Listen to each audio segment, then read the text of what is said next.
Hello and good day. We are at the Confederate Memorial Cemetery in Point Lookout, Maryland. And today we're going to explore some history. This here is Jim Dunbar, who will help us learn some new things that you probably do not know about the Civil War. Okay, as you said, this is the cemetery where most of the dead of the people that died at Point Lookout. Point Lookout, the prisoner of war camp, was the largest prisoner of war camp in the American Civil War. This cemetery here is a result of the Foraker Act of 1905, signed into law by President Teddy Roosevelt. And it was part of the Reconciliation Act to reunite the country, to ease some of the tensions that still existed between the North and the South. There's 3,348 names in alphabetical order on these ruins. That's about half of the number that died here. We have the burial books of the National Archives that list all the people that died. Confederate soldiers, not only Confederate soldiers, but civilians were kept here also. Now, are there civilians on the list as well, or is this strictly Confederate soldiers? Just the soldiers. But there were about over 200 civilians. That is a lot. This monument over here to the left, we pan over this right here. Absolutely. That has 1876 on it. That was dedicated in 1876 to the centennial of the country, being 100 years since we became officially recognized as a country, American independence from Britain. That was at the original cemetery. This cemetery, some of these remains were moved as many as 4 times before they were brought here. They're in the mound here, and they were brought here from the cemetery in 1876. And that wasn't the first cemetery. There was a cemetery before that was at the prison grounds, right near the prison grounds. And that has even less. It has by the number of states, the number of dead by state, which at the time in 1876 was a lot that's been discovered since then. So they didn't list all of the people? No, there's no names. It just has like a state, like I say, North Carolina. Incidentally, North Carolina had the greatest number of people that died here in this cemetery. And in the 30s, when the road came in, Route 5 used to end right here. And in the 1930s, they ran the road down to the lighthouse at Point Lookout. The road went through another cemetery, what they call the smallpox cemetery. They had a smallpox hospital there. And the people that died in the smallpox hospital weren't just Confederate soldiers, they were Union soldiers, they were some civilians, and also USCTs, U.S. colored troops were also there. And they were all buried in a separate cemetery. And in the 30s, when the road went through there, they took the remains out of that cemetery where the footprint of the road went through. And they're buried in a 20 by 20 foot square plot mass grave behind this monument. This is a 1 acre monument cemetery right here. Actually, this little interpretive plaque here tells a story about the bean pot that's in here. Yeah, we spoke about these being in the cookhouses. Yeah, right. You could see it's pretty large, and it's got like what you call trunnions on the side that it set into like 2 rails so that they can tip it to empty it completely. But it talks about how we got this, who it belonged to, how they got it. where it's been for the last 150 years. There's lots of accounts if you read the Voices from the Pen plaques around here. There's several references to the bean pot, the bean soup, and other things that they cooked up in those cauldrons. We had a local man made the stand for us. It just barely fit in here, about a quarter of an inch on each side of this wall. To get in there, we had to hold it up sideways to get in there. And it's very heavy steel. It's about almost a half-inch thick steel, cast iron.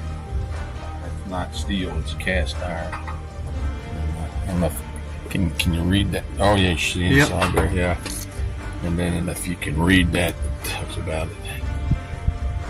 Newspaper article in June of 65, and then how the Fenhagen family got possession of it and what it was used for over the last 150 years, 40 years. And this is where, if you've heard that apparition that we had, where the sound of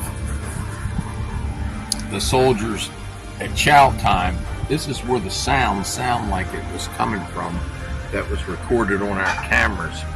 Of you can hear the tin plates and cups of the men when it was meal time, and you could hear somebody shout dinner time, and somebody shout keep back 30 feet. And, it was just a phenomenal thing here that we've had here. Other things have things shown up in daylight like this was. And the boy that was here, he never heard it when he had his smartphone. But several months later, he was here. Roz recognized it. Asked him he was here, showed him the video of it that we saved in our cameras. I asked him if he had heard that. He didn't hear anything. He was great. But we played it for him. He was astounded. So you mentioned letters from the pen. Yeah, Voices from the Pen. We call Voices from the Pen. That's from letters, diaries, newspaper accounts, and things like that. Each flagpole for each state has one. Now, during the siege of Charleston, this occurred, and he says, Point Lookout POW was here February 13th, 1864 to June 23rd, 1864. One of the randomly selected 600 Confederate officers to be used as a human shield for 45 days by federal forces on Morris Island, South Carolina. Landed at Point Lookout February 13th, 1864, guarded by the colored gentleman from the 1st of April. These prisoners, 3 prisoners wounded very bad by the Negroes. Chronic diarrhea spread among us like contagion, seizing many a victim, dragged him to a premature grave, and many lingered long upon the verge of the grave, and finally dropped in.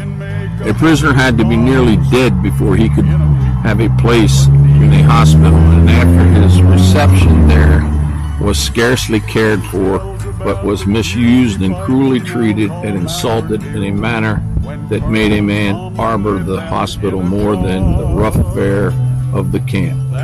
Quote from Captain John Dunkel. Lieutenant Benton survived Point Lookout, the Morris Island incident, as well as imprisonment at Johnson's Island, that's up in New York on the Canadian border, and Fort Delaware, which is in Delaware, of course, that was called Peapatch Island. After the war, his contempt for Yankees in their blue uniforms was such that in order to prevent being buried in a blue suit, Peter Benton carried his uniform with him wherever he traveled. When he died in 1922, he was buried in his Confederate uniform. Lieutenant Benton's brother, William Wallace Benton, was also a POW at Point Lookout. Missouri was one of the states that didn't officially succeed from the Union, but had two governments there, a Union and a Confederate governor in Missouri, as well as, let's see, what was another state? Kentucky, same thing, situation, but considered Confederate states. Officially, on the Confederate battle flag, there are 13 stars, and there were 11 actual Confederate states that succeeded from the Union, and the other two that weren't official completely secession, because they were divided states. One was Missouri and the other one was Kentucky. It's taking the Point Lookout or not. But you see, these are all African American men. You know the same thing different about them? Well, they look like they Confederate soldiers, and that's what they're wearing. Pants. That's probably taken off a dead Union soldier. Same thing for that. They said there's no blacks in the Confederate Army. We've got documents to show the prisoners here. We've got about 8 or 10 memorial bricks for them that were here. But they're probably in the commissary. He's got like an apron on. He's like a butcher or something like that. But these are all Confederate clothes. And like these are kepi hats. That's a Union hat. That's a Union hat. But that's a Confederate hat right there. Confederates were probably the broad brim hat was better than the kepi hat. If you were in maybe cavalry or artillery, that was pretty good. You'd be out in the weather. You know, if it rained, it didn't mean like you were off that day. You still marched in the rain. You know. So that kept the rain. Broad brim hats kept the water from going down your shirt, and it also kept the sun off out of your face and ears. Now, as I understand it, weren't some of the guards here also? Yeah. And I think that was a deliberate act on the part of the Union to irritate the men that were here, you know, because now people that supposedly that you enslaved are now your masters, you know. And there was a lot of uncalled for cruelty. And when those men went home that survived, that sowed the seeds for things that happened for Jim Crow. But there wasn't till about 1995, the first memorial to U.S. colored troops, black Union troops, exclusively them. I'm not talking about the Shaw monument so much, where he was a white officer that was the commander of 54th Massachusetts, but exclusively to just black soldiers. Whereas there was in states like where you would never expect to see it, like in South Carolina and Mississippi, you know, to their faithful black soldiers, Negro soldiers. As a matter of fact,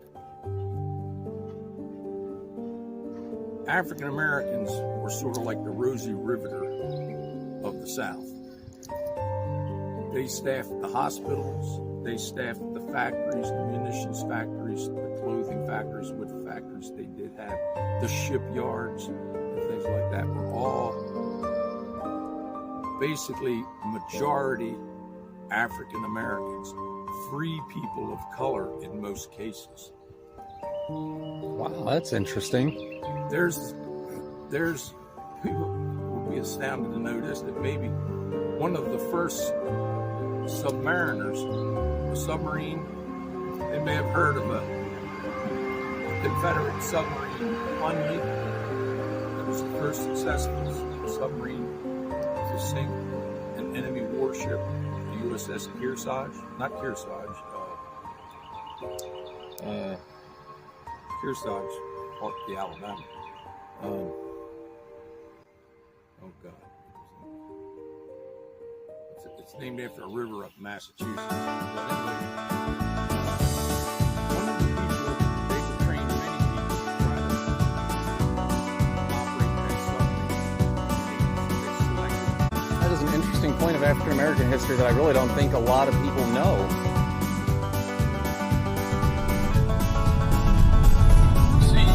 About see how that color of the water changes. Yeah. You can see about like where the land line used to be and where the shoreline was. I mean, see how it shows pretty distinct right through here. Yeah, you can see it fairly clear line. That was all. That's about like there was a big hotel here and all that during the Civil War. The Union generals, commanders, and stuff used for their quarters. Yeah, that was the fellow that started his business at the wrong time.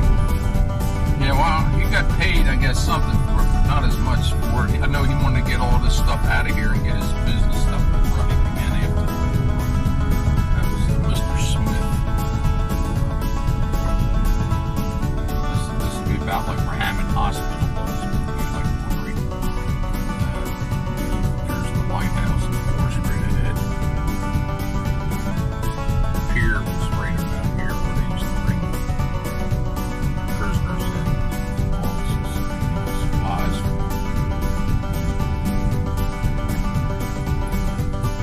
And you said this is the original lighthouse that was here Oh, at the time? Yeah, that was here. That's a very haunted place, you know. I've been told that that's one of the most 10 haunted places in the country. Now they've gotten even conversations, you know, where spirits have spoken to them, you know, in that place. And everybody that's lived there, when it was, park superintendents and stuff like that resided there, they can tell you things that happened. Nice. This was done by a prisoner, Oppenheim. He's in this court trust. He actually been killed. I wonder where he got the color for it. I don't know.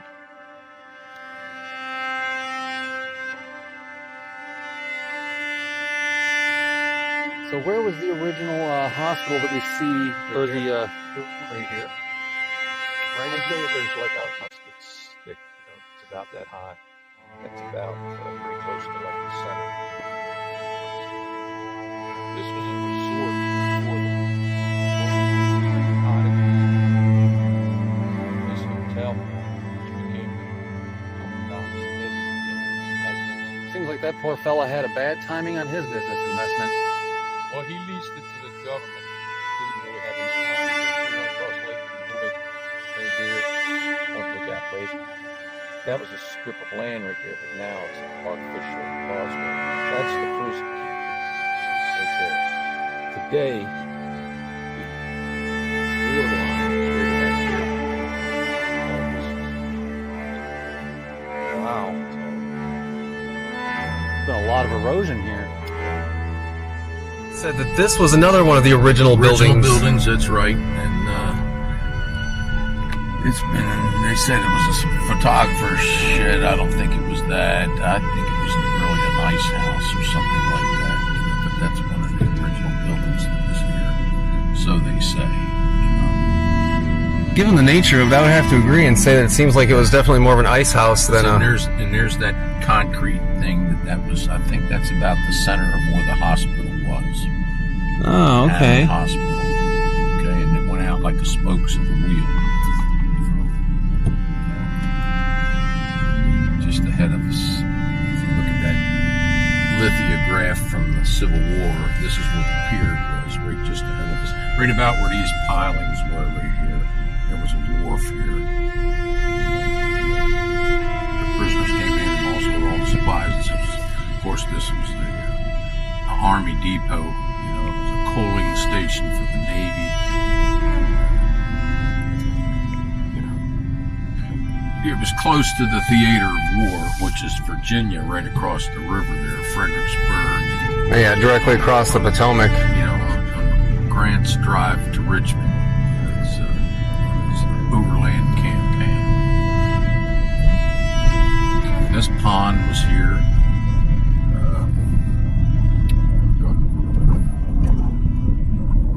And it's severely eroded on this side. You can see how close Chesapeake Shore is now. Yeah, and you can see in the color of the water line how much land has been lost. The land went out to at one time. See, yeah.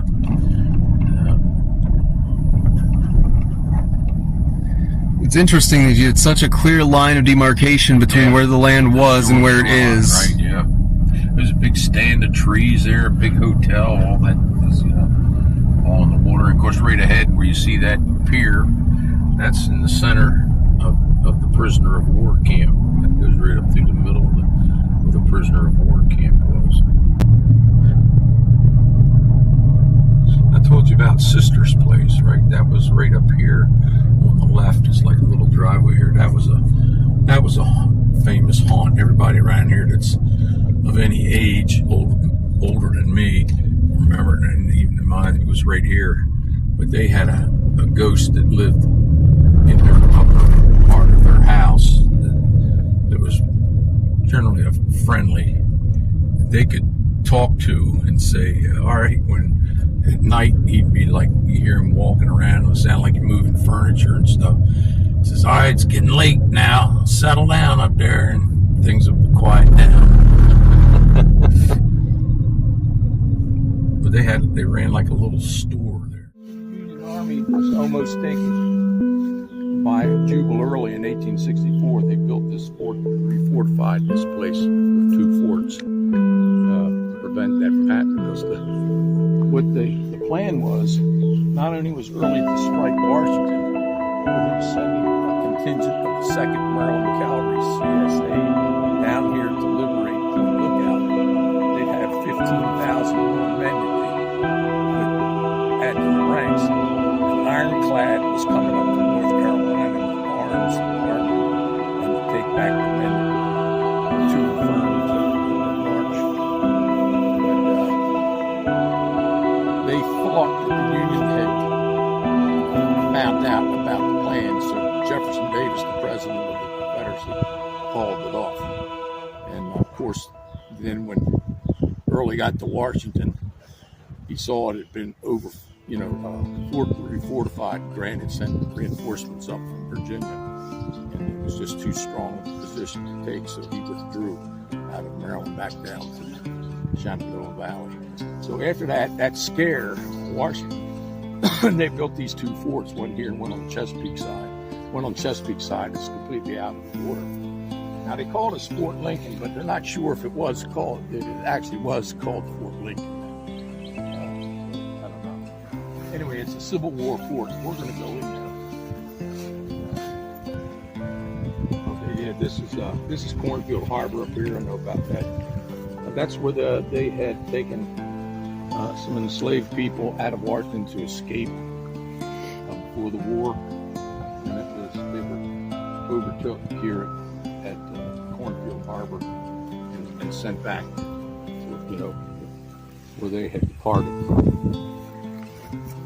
Look out, these are some of the reenactments of the Union Guards.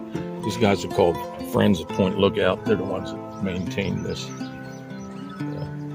Civil War fort. And it had a moat. See how it had a moat at one time? The tide went in here. It's silted up now. But it had a moat that went all the way over. This thing was called Sally Fort. This is where they could defend against infantry.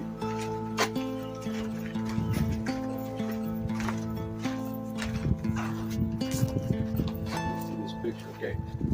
These are all captured Confederate soldiers. I showed you that thing over here, picture. That's basically what Confederate soldiers look like. And you'll notice that person right there. Somebody said that was Jane Perkins. She was a prisoner. I'm a Confederate prisoner here at Point Lookout. But this picture was taken at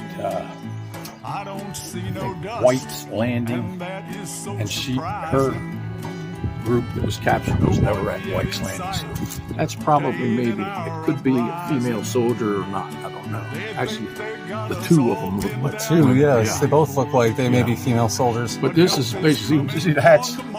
Yeah. You know? Yeah, more of a bucket style than... Very few cappies, except for the ladies probably wore them, you know? You know? Then reload and fire with my mind on Lucy Brown. Concentrate on Sarah Fox and ready aim fire. These are places for our children. Blast away with Lizzie Hill, my object of cannons and the like. hey, dust clouds to the Here, west, and there ain't no These are the officers. disguising. Long streaks coming on to inflict some chastising. When he gets on this battlefield, then we can spring the trap. I'm sure glad to see him marching down from Thoroughfare Gap. This part here was all redone. Those blue coats are running. This is pretty accurate how what they had. As a matter of fact, we had one of our voices from the pen thing up there in the circle of Private Barksdale, who describes this. He's wrote a letter home. And I hope I get home He's one soon that to said 12 see days my back. girls firsthand. He's got such a nice bump, better So than he I had at just home. think of Betty Jean and shoot another Feather round. with a Then straw reload and mattress. fire with my mind on Lucy Brown. Concentrate on Sarah Fox and ready aim fire. Blast away with Lizzie Hill, my object of desire.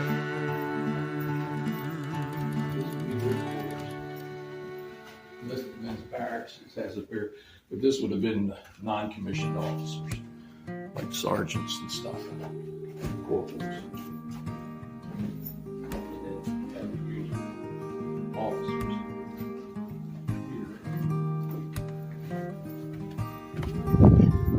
See, there's another where a gun would have been placed up there.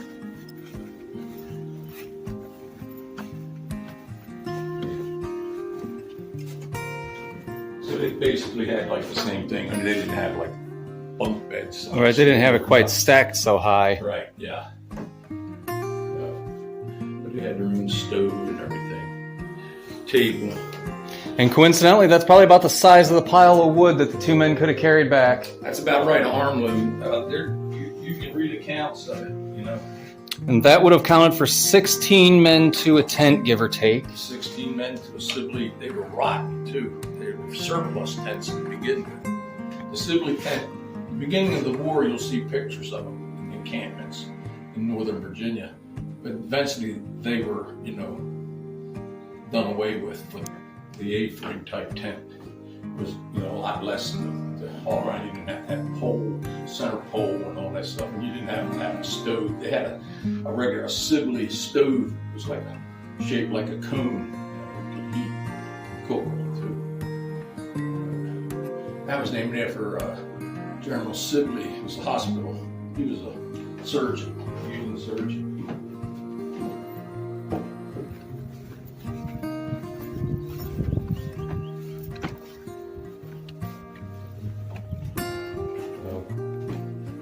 Same thing as the other one. Yeah, see officers' quarters. You can have a lantern hung up there. I can't imagine these were really that comfortable. It was better sleeping on the ground than out in the rain. Fair enough. And walking on a floor, not in mud.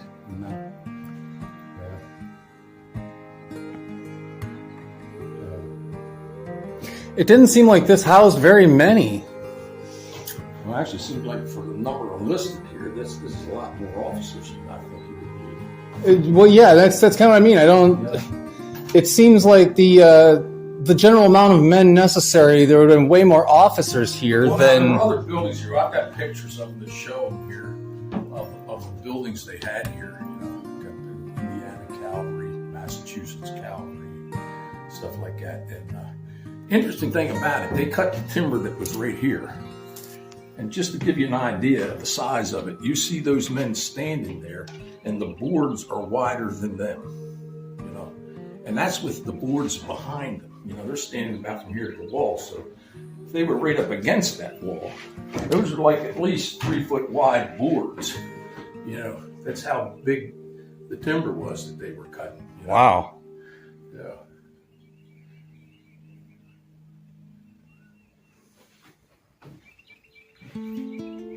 Yeah, this would have been, this is like home. You wouldn't have had anything better than this at home, probably, you know, unless you were a congressman or something, you know. Fairly well off. Yeah. Yeah. A lot of men, most of the people that died at Point Lookout, what do you think they died from? I would have to probably say disease, if anything. Well, sort of disease. I mean, usually you don't die of scurvy, but there's accounts of like 400 and some people dying of scurvy here. That's just a lack of fresh vegetables, would correct that.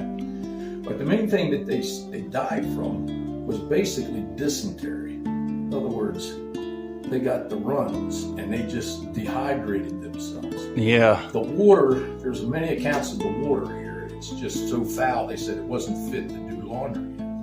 So when you drank that water, it just got to your system. And of course they talked about those cauldrons that they made the soup in, the bean soup. Yeah. And there's as soon as you ate it, you had to run to the sinks. The sinks meant that was the latrine. Yeah. This is just like clockwork, you know, go through this greasy meat and stuff like that. You know? But that's basically what most of them died from. They shit themselves to death.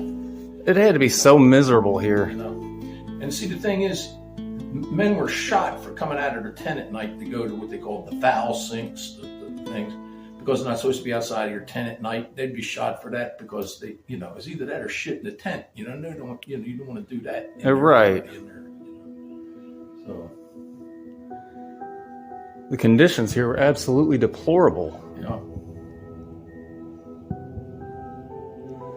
Well, it shows you where we are now. Right here's that pier, that fishing pier. This key right now. Route was right here during the war, and that's pretty close to where it is now. Only it's over like a year now. A little closer to the cookhouses. Yeah, where the cookhouses were. Now this was the officers. This was the officers' camp. That was eventually incorporated into. Mainly, this was just like a depot where the officers were brought here before they'd be sent to prison camps, like Johnson's Island, like Erie, Boston Harbor, places. And generally, better living conditions.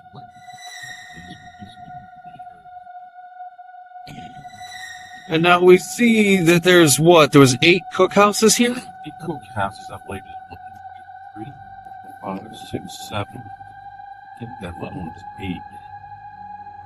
And of course, they've got this gate. This is the gate, and that was where they've got like this little section stockade reconstructed. Okay. That deadline would have run right along around the edge. You see, like all the prisoners are here. Yeah. And I guess you came across that thing to go to eat only. And that apparition that we have, where we actually heard the soldiers talking, you can actually hear the pots, pans, and stuff rattling. You hear somebody shout, "Dinner time," and keep back 30 feet. You know.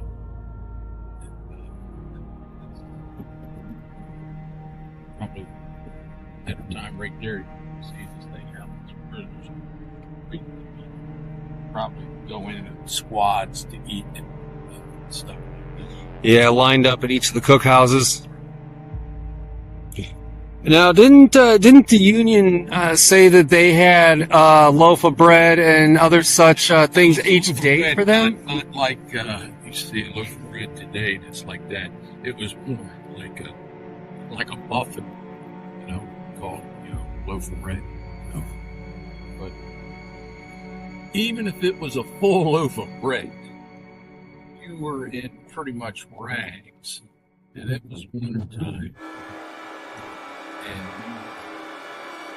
you maybe had neglected that the bump was stuck on the ground. Might have been in your bare feet because of the flat shoes and stuff. It wasn't enough to sustain.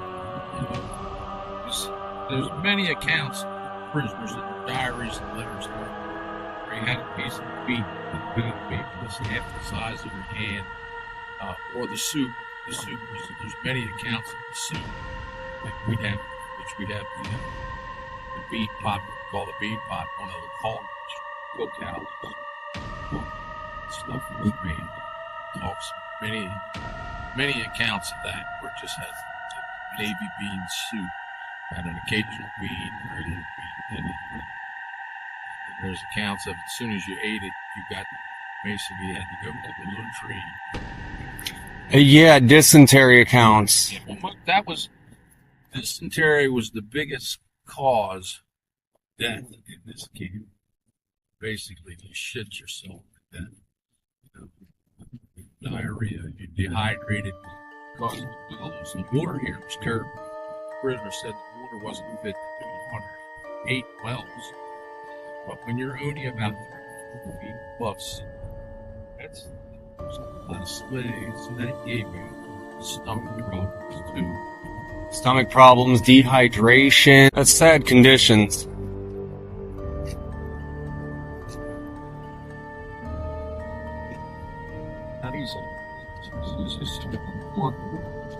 There's also one here that's washed out into the bay. This blue line shows what the shoreline was during, and this is where it is today. Like here. So there's another one here. These came in after one of the earliest attack.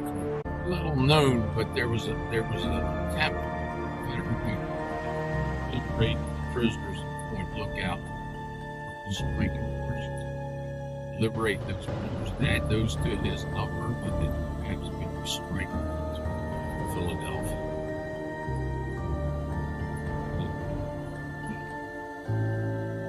Why did that not bear fruit? Why did they choose not to? For intelligence, they thought that the government had gotten wind of it and knew of the plan, which after the war, found that it wasn't. Because there was an ironclad, Confederate ironclad, was going to come up, run the gauntlet around, which was in Union hands at the time, and it was going to have armor take up to look out the armor these men, nearly 12 to 20,000 men, and joined the argument canceled. At that time, the 2nd Maryland Cavalry, Johnson was up around Belton, between there and Belton.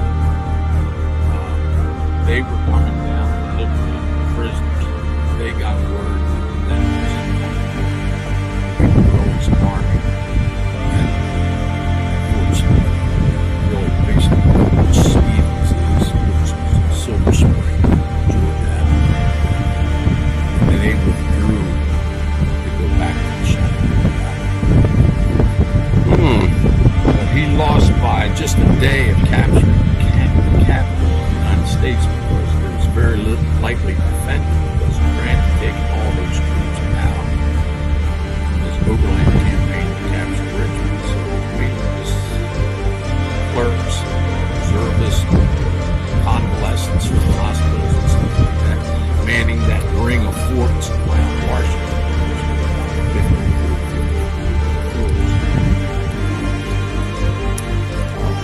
So, but Early won a battle just outside of Frederick, Maryland, called Knox. Won that battle in 2 days. That evening, when he was at the gates of Washington, they could see the Capitol building going down Georgia Avenue, Fort Smith, Lincoln. That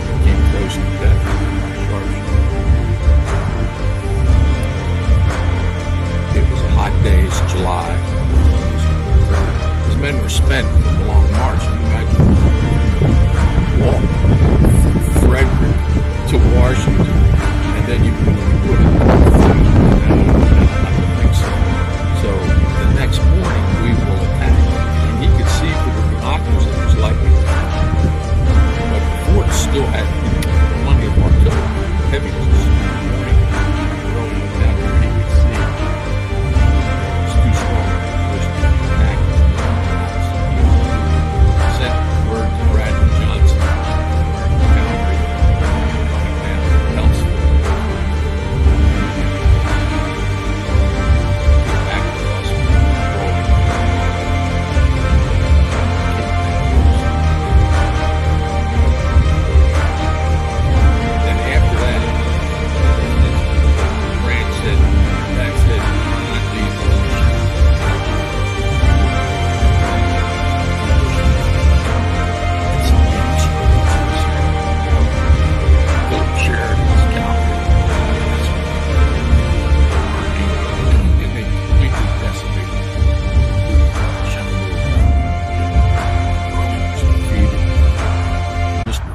Was one of the captains. His son was killed there, and as a revenge, he had a 5-mile radius of the town of Dayton. Every building torched, and also he's the one that was behind taking Arlington and starting it as a national cemetery. That was Robert E. Lee's home, and he wanted it so Lee could never return. A cemetery. That's how this started. And then after the war, 5 years after the war, Robert E. Lee's son, one of his sons, I think it was Augustus Lee, went to court, and the Lee family was awarded payment, because it was illegal what they did with the military seized, and they legally seized the property, and they were compensated for the loss. Lots of stuff that they don't teach you in school. A good deal of it. If you do the research, you'll see it. There's nothing uniform about the Confederate soldier. It's whatever. And this is a segment of that same picture from earlier. This is, remember the two ladies? Looks like two women. Right here. Yeah. Well, no, these two. No, it's these two. Yeah, no, it's these, because I remember this guy right here. They were kneeling down. Yeah, you're right. Yeah. But look at these two. Very interesting. And she's got an officer's coat on. That looks like a major thing. It looks like if that's stars, then she was a major.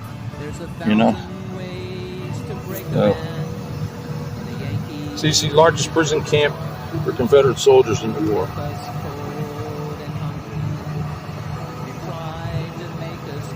See, here's the thing. I've not seen one smile or heard a hearty laugh since I have been here. Everyone moves around in almost sullen silence with a sad countenance, and the whole crew looks as if they had just returned from a big funeral. And this is how it was laid out in streets. They called these streets. These were the tents were. This is where the stockade wall was, And it's Camp Hoffman. He was the guy, the Secretary of War.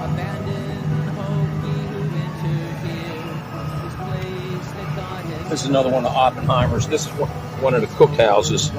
Cookhouses were along this thing here. I think it should be worse the gate that showed the gate.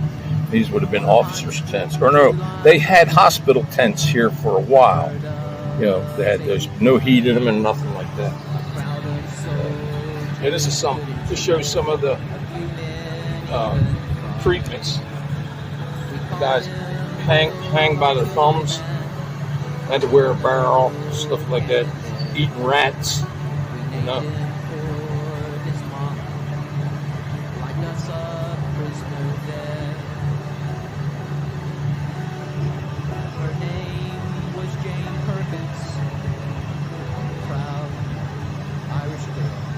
John Jacob Uphine, Captain from June.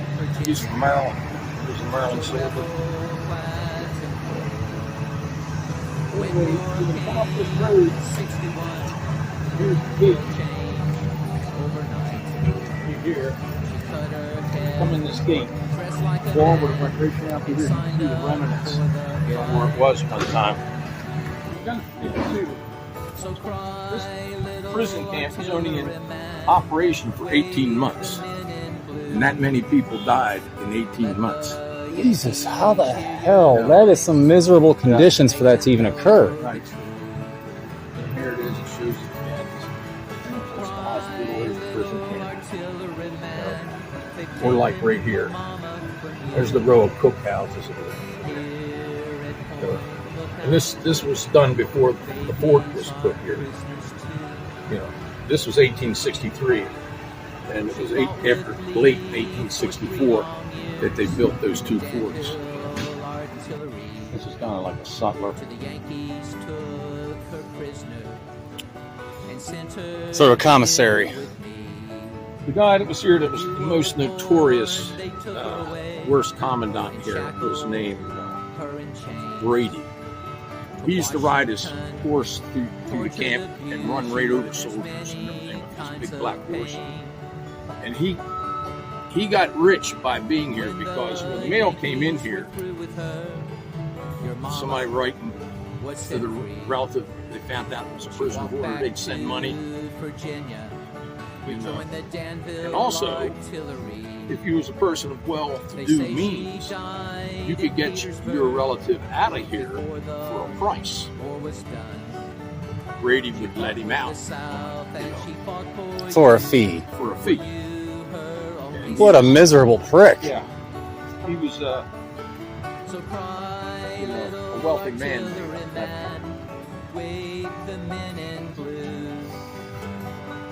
And the only way to gain wealth is by hurting others.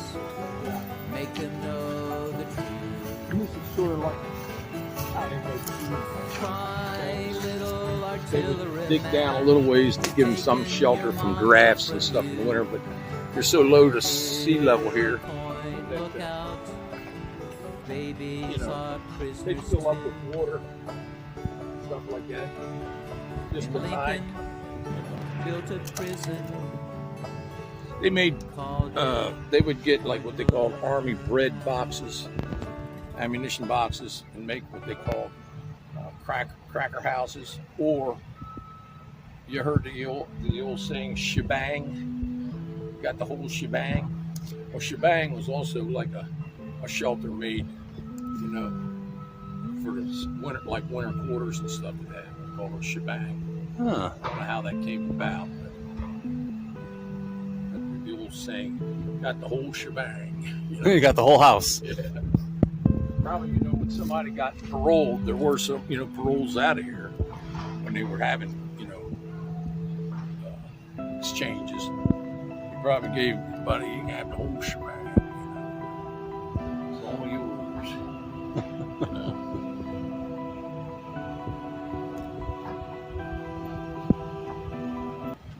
And here's the letter out. The letter was censored.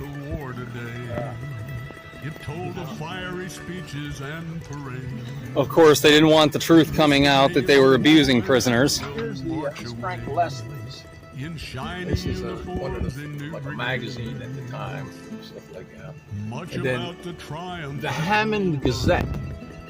John Downs was a civilian. He's one of the civilians that was in prison at Point Lookout. He owned that with a. And didn't they change the name of that? The Hammond Gazette. And then after the war, he changed it back to the Beacon, St. Mary's Beacon. It was the St. Mary's Beacon in Fort Ord. But he got in prison here for his editorials that were critical of the Lincoln administration and some of the depredations that were happening, that the soldiers were committing on the population and stuff. Now, wasn't there also a priest that was Several of them. There was Tab, Father Tab was here. And then Father, I don't think she was here. The poet laureate of the South is a Marylander. That was, we got some of his poetry at the park. And then, if you look at the Sergeant Major, the men voted for the Sergeant Major. He was like their representative, sort of like a union representative, to go before. I feel like that would be a bad job to have. To take men's grievances. We've got an account of him. He became an Episcopal priest up in Olney, Maryland. That's in Montgomery County, I believe. After the war, he was, and there's an account of him writing a letter of 2 men being shot in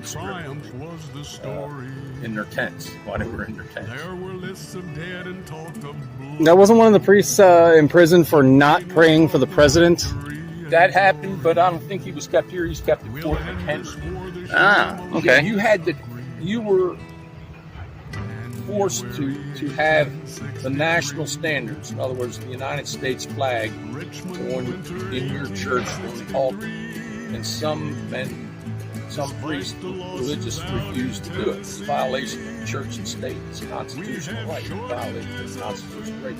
They were arrested as being unlawful, held in Fort McHenry. And you could be arrested without charge. No habeas corpus, like Lincoln suspended that, so you could just knock on the door, come with us, because your neighbor said he thinks you're a Confederate spy. That's all it took, something as little as that. Wow. There were many, like 29 Maryland legislators fled Maryland to Canada and the South to keep from being arrested. Right about at the time of what they called the Baltimore riots, Pratt Street riots, it was 2 days after Fort Sumter, to keep from being arrested. Lincoln, I forgot the words, the telegram, he said, Maryland must not succeed. Arrest, do what you have to do, anything you have to do to keep that from happening. And that was to arrest the legislators, to keep them from doing that. They were going to meet, instead of Annapolis, they went up to Frederick. Well, they could get away from it, do it. At that meeting, they voted to table it, basically table it. Let's wait and see what happens. But then after Fort Sumter, that enraged a lot of people in Maryland, and they were people that were neutral and did not want to succeed. Were Suddenly ready to. Maryland was pro-Southern rights, but they were against secession because they could cut their own throat because of all the commerce from Maryland and the population. It would have been a great asset to the Southern states if Maryland had joined the Confederacy. That it would have. It definitely would have changed the course of the war. The capital would be surrounded by, hostile forces, Oh, and if I'm not mistaken, didn't Lincoln send troops to Baltimore prior to that? Prior to the war even actually being open?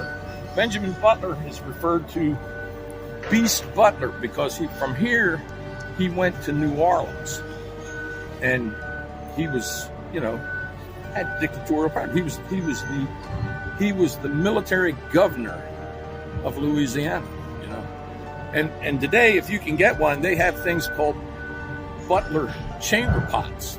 People have them in their bedroom, so you take a crap in the middle of the night. You didn't have to go out in the cold or something. You got one of those original ones, had Benjamin Butler's picture in the bottom of it. That's called chamber pot, Butler chamber pot. They're worth a lot of money if you can get an original. That's hilarious. How much of an asshole do you have to be that's what people turn you into? Butler. Yeah, he was here in Maryland first, and he threatened to torch the whole city. And if you go into Baltimore, where I think it's called Federal Hill that overlooks the harbor, and you see that's the Federals built that fort there, and they had the guns trained on the city if anything should happen.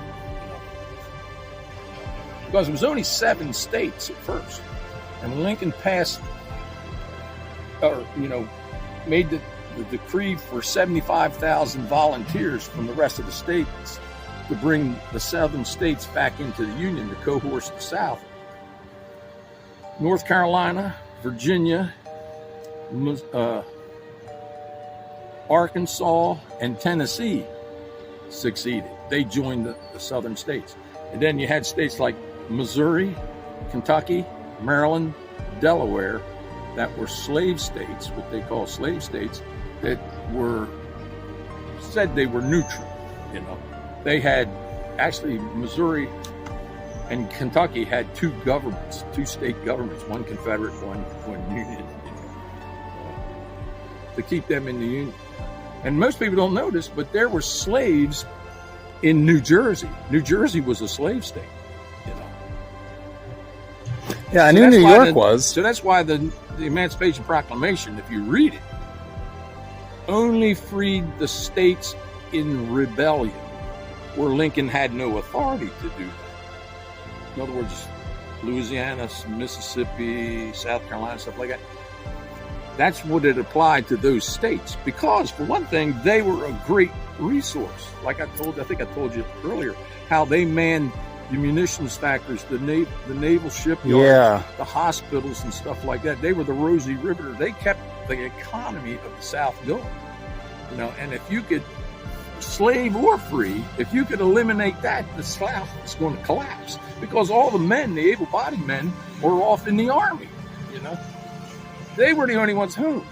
You know, and it wasn't the federal government that abolished slavery in Maryland. It was the state legislature in November of 1864. You know, it was my great-great-grandfather, Calvin Williamson, and 9 of his brothers, cousins, and stuff like that joined the Confederate Army. They were Quakers, but they did things like they staffed the hospitals, they worked in the hospital orderlies, they were teamsters. In other words, they're sort of like a truck driver. They drove wagons. His brother was in the Stonewall Brigade, one of the most famous Confederate shock troop units in the war. He was in the Stonewall Brigade.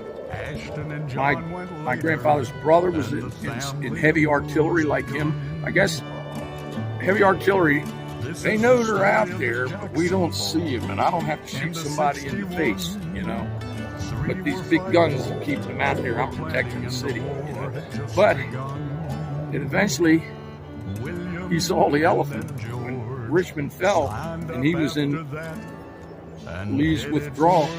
They caught up with him at Sailor's Creek, and that's where he was wounded and captured as an infantry. Working as infantry. Wow. But he survived the war. 2 more days, he would have been home. When he got captured at Sailor's Creek. Well, so let's go to one of those we posts. see over here, we've got these posts that say deadline. Now, what is that all about? Okay, they put this. The North claimed they didn't have it back in the time when they were trying to hang Henry Works. But there's pictures at Camp Chase in Ohio that shows this very same thing. Deadline, a white post like this, 10, 20 feet from the stockade fence. This is farther away than it should be. Stockade fence. This is more like 60 feet. But if you went across this line, there was no halt or anything like that. You were automatically would be automatically shot unless the guy up there had a little bit of morals about it. Say, get back, Rip. Get back. I don't want to have to kill you. You know? Which probably didn't happen very often. Well, doesn't seem like there's a lot of sympathy so here. Destitute and miserable, they deliberately crossed this line. Just to be shot instead. To be shot and get put out into misery. This is the story of the But that's the deadline. They had one here. They had one was dead. Don't cross the gun line. Oof. Well, I said there was George only got paroled 50 and now escapes of 3 all the thousands of brothers people that carried were on in the One of the most fray. famous stories is of Thomas the Lake still in brothers prison. Things look bleak for And the boys in Maryland gray. was with him as they escaped with Wilderness, him. Cold Harbor. They managed to get out of the stockade and swim across Supplies were getting shorter. Point Lookout Lake. This is like Hard times growing 64. greater. And of course, the waters get cold then, and the air's getting cold. They had walked, In the 64, started going north. They knew where they could get across the Potomac River. If they went farther enough up north, where they could swim or walk across it.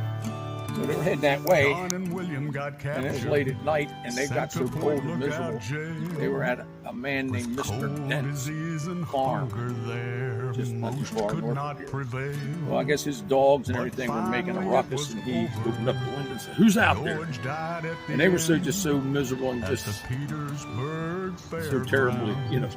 Trying cold and everything. to They said, defend we're Confederate soldiers and we just escaped from Point Lookout. Stay right there. They figured guys will come down with his gun and hold them, you know, for the authorities to come get them. But he says, boys, I'm glad to see you. He says, you're the first Confederate soldiers I've seen. And he put them up for the night. Now, if he would have been caught doing that, they would have put him in this prison. But they stayed there that night. His daughters played music, songs on the piano. They all sang. He gave them fresh clothes. And he says, when he first came out to them, he looked at him and he says, that's when he said, boys, you're the first Confederate soldiers, stay right there. He went in the house, came out, and he came out with a big decanter of Maryland rye whiskey. Maryland used to be famous for its rye whiskey. And with glasses. He gave them all a glass and he gave them a generous thing. And the Lake brother said, that's the best whiskey to this day I ever tasted in my life.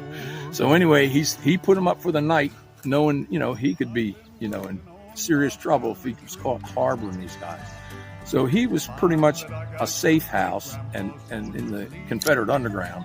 And he told them how to go. He says, when you get up to Leonardtown, you take a wide berth around. There's a lot of Union troops stationed there. He says that it was called Tall Pines then. That was Ridge, Maryland. He says, go around that. So you big Union cavalry attachment there. He says, get up into Charles County, and he gave him who to contact. Probably was Mr. Jones. What the hell was his name? He was head of the Secret Service underground, and he'll guide you in from there. And they got all the way up into Montgomery County and went at White's Ford and come across the Potomac River there and went back to their unit, knowing the misery of this place. They could be captured again and put back in there. They went back to the fight again. No, the three brothers. But this time they knew the way out. Yeah, well, they had the guy from Maryland, too. He knew, you know, a lot of the landmarks and stuff, too. I forget his name. Oh, it was Watson or something. But that was one of the most famous escapes where, like, four people at one time escaped. Later years, after the war, with Confederate chaplain.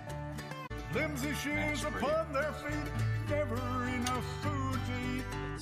Danger sure as hell, and they charged in with a rebel yell.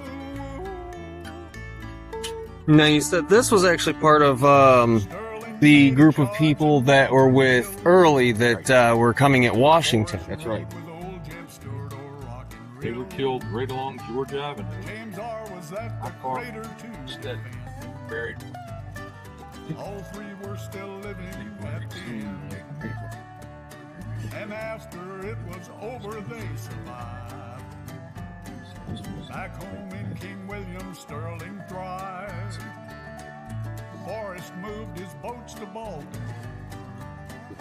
And in Petersburg, James R. opened up a store. 3 rebel soldiers poor as dirt.